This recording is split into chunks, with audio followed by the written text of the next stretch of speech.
kasih atas kesempatan yang diberikan. Saat ini kami dari kelompok uji korelasi Kendall Tau akan mempresentasikan hasil pembahasan kami sebagai tugas dari mata kuliah di dan analisis epidemiologi. Kami kelompok uji korelasi Kendall Tau dan kelompok 3 ini terdiri dari saya sendiri, Maureen dan Mariana Rewasa. Definisi dari uji Kendall-Tau ini adalah sebagai analisis statistik korelasi non-parametrik atau non-parametric correlation yang digunakan untuk mencari koefisien korelasi antar variabel. Kendall-Tau akan memberikan suatu ukuran tingkat asosiasi atau korelasi antara kedua himpunan ranking itu.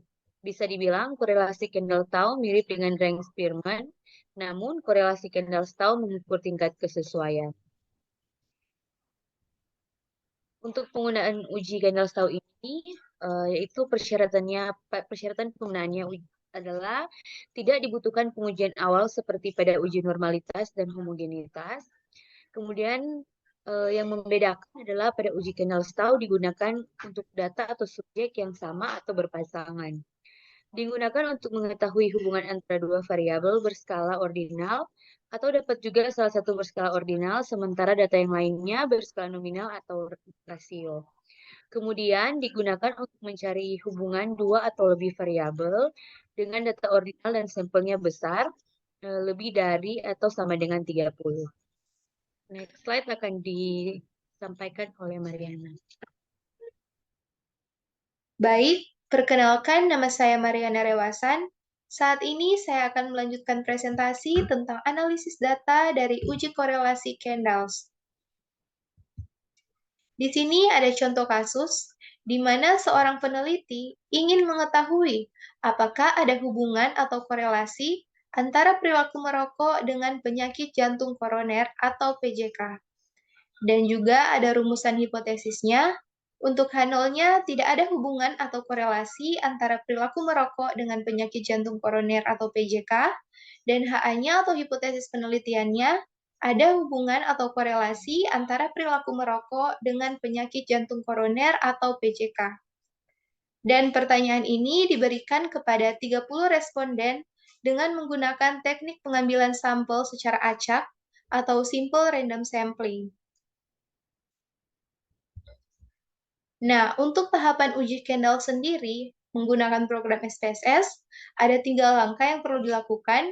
Yang pertama ada input data, kemudian ada analisis data, dan ada output atau hasil dari analisis data. Nah, ini merupakan tampilan master table atau Microsoft Excel dari data-data yang akan kita input atau yang akan kita masukkan ke program SPSS. Di sini kita dapat melihat untuk di bagian nomor sini merupakan jumlah subjek penelitian. Seperti yang sudah saya sebutkan tadi, bahwa ada 30 orang yang menjadi responden dalam penelitian ini. Kemudian pada kolom kedua ada variabel perilaku merokok, dan yang ketiga ini ada skor X. Kemudian yang kolom yang keempat ada penyakit jantung koroner, dan kolom yang terakhir ada skor Y atau skor dari penyakit jantung koroner. Di sini juga ada kriteria penskorannya untuk yang penjelasan dari skor X dan juga skor Y.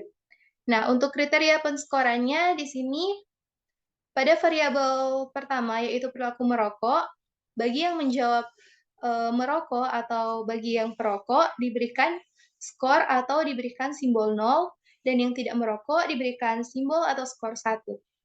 Kemudian untuk kriteria penskoran untuk yang Y, di mana yang menderita penyakit jantung koroner, yang menjawab ya diberikan skor atau diberikan simbol 0, dan yang tidak diberikan skor atau diberikan simbol 1.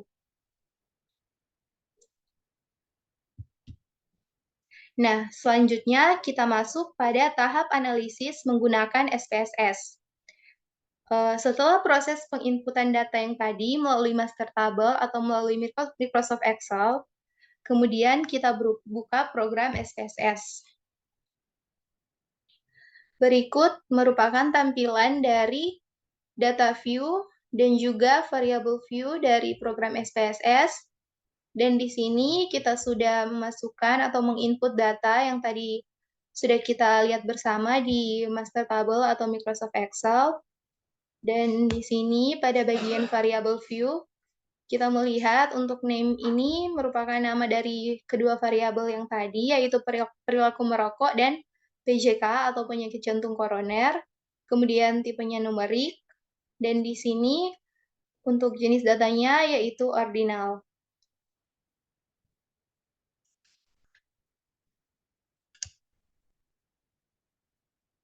Nah, kita masuk pada tahap pertama, yaitu sebelum kita memulai menguji uji korelasi Kendall-Staub, tahap pertama yang kita lakukan yaitu kita harus melihat apakah data ini terdistribusi normal atau tidak terdistribusi normal. Nah, untuk mengetahui apakah data ini terdistribusi normal atau tidak, kita perlu mengujinya. Yang pertama, kita pilih analyze, kemudian kita pilih deskriptif statistik, dan kita klik explore. Nah, di sini ada muncul kolom explore, di mana untuk variabel merokok dan penyakit jantung koroner ini kita masukkan ke kolom dependent list. Setelah itu, kita pilih plots, dan kita checklist atau kita beri simbol centang di bagian normality plots with test, kemudian continue, dan klik OK.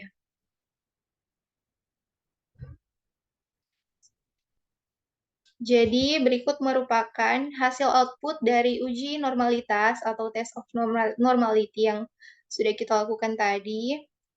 Di sini kita dapat melihat, kita fokus saja ke tabel yang test of normality yang ini. Kemudian, karena sampel yang kita gunakan berjumlah 30, jadi kita menggunakan uji yang ada di Shapiro-Wilk. Di sini kita lihat untuk nilai signifikansinya yaitu 0,00 sehingga dapat dikatakan bahwa ini terdistribusi tidak normal karena nilainya kurang dari 0,05.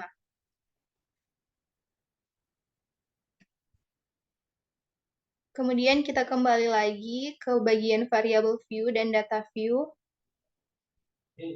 Nah, ini merupakan tampilan dari data view dan variable view yang tadi.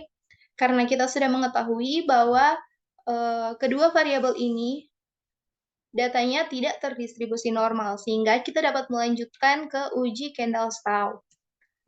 Nah, untuk melakukan uji Kendall-Staub, kita pilih lagi menu Analyze, kemudian kita pilih Correlate, dan pilih Bivariate. Kemudian kita masukkan variabel merokok dan penyakit jantung koroner ini ke kolom variabel seperti ini. Kemudian di bagian correlation coefficient, kita centang pada bagian Kendall-Staub, dan kita hilangkan centang pada bagian Pearson, dan kita klik OK. Nah, berikut merupakan hasil output dari uji korelasi Kendall-Staub. Di sini kita bisa melihat pada bagian non-parametric correlation, dan di sini ada satu tabel, yaitu tabel correlation. Dan untuk interpretasi datanya, kita akan kembali lagi ke PowerPoint. Nah, ini merupakan hasil output dari uji normalitas atau test of normality yang sudah kita lihat tadi, dan yang sudah saya jelaskan bahwa nilai signifikansi dari kedua variabel ini atau kedua data ini yaitu 0,00, sehingga dapat dikatakan bahwa kedua data ini terdistribusi tidak normal, sehingga kita seperti yang sudah kita lakukan tadi, kita sudah melanjutkan ke uji korelasi Kendall-Staub. Baik, selanjutnya kita masuk pada interpretasi dari uji korelasi Kendall-Stau.